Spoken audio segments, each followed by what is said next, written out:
Racial tensions flare on a college campus after the bloody arrest of a student.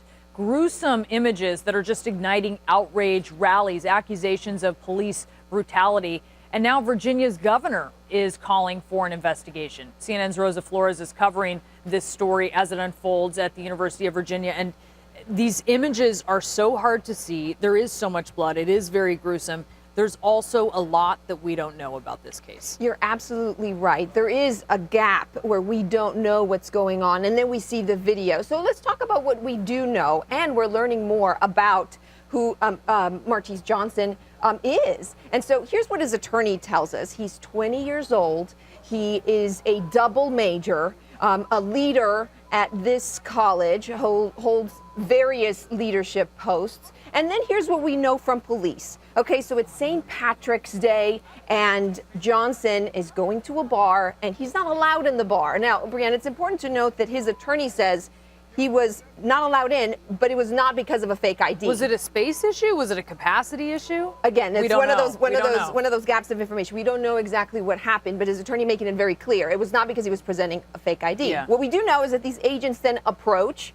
and try to arrest. And then there's the gap of information that we were talking about. And then we see the video and these bloody pictures that you see here. And so they're very powerful, they're very stark, but we don't have all of the information. And then we have the video of Johnson being pinned to the ground. He's bloody. He's saying racist, racist to the cops. And the cops are saying, stop fighting, stop fighting.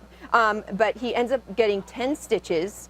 He's released. And here are the charges. We obtained this recently. So the official charges are obstruction of justice without force, public swearing, and intoxication. And we do know that his hearing now is a week from today. Obstruction of justice without force. Without force, which is what does that important mean? To note.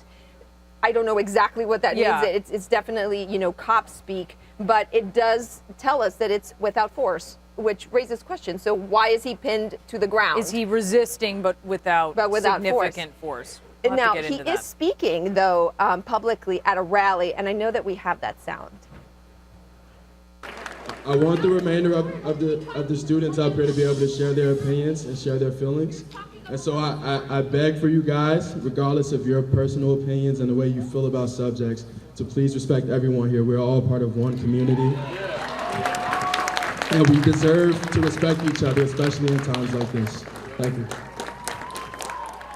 And these agents are on administrative leave. And as you mentioned, the governor coming forward saying we need an independent investigation. The president of the college also coming forward and say this was a very public event. If you know more information, help us fill in the gaps by providing video, pictures, testimony, whatever the case might be. Okay, so we're asking what this charge means, obstruction without force. Let's get an opinion from a lawyer. We just happen to have one standing by. Pate, can you... tell us, what does this mean? There are basically two ways to obstruct an officer. One is with force, and usually that's a felony offense. That's when someone is actively resisting arrest. They're pushing the officer away. They're fighting back. The other way to obstruct an officer is by simply saying, I'm not going to do what you're telling me to do. If you're ordering me down on the ground, I'm going to object to it. I may tell you why I'm objecting. But as long as I don't touch you or use force, that's a different type of obstruction. And usually that's a lesser offense, like a misdemeanor, whereas using force to fight back is a felony.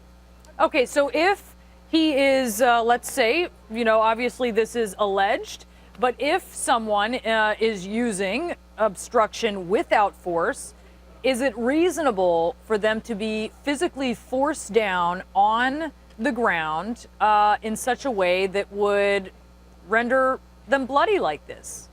Usually not, Brianna. I mean, normally when an officer has to use force in a situation, they're going to charge the individual, the defendant, the suspect, with the more serious type of obstruction to justify the use of force. That's what we see commonly. So I was very surprised to just hear that they were charging him with the lesser type of obstruction where he did not use any physical force.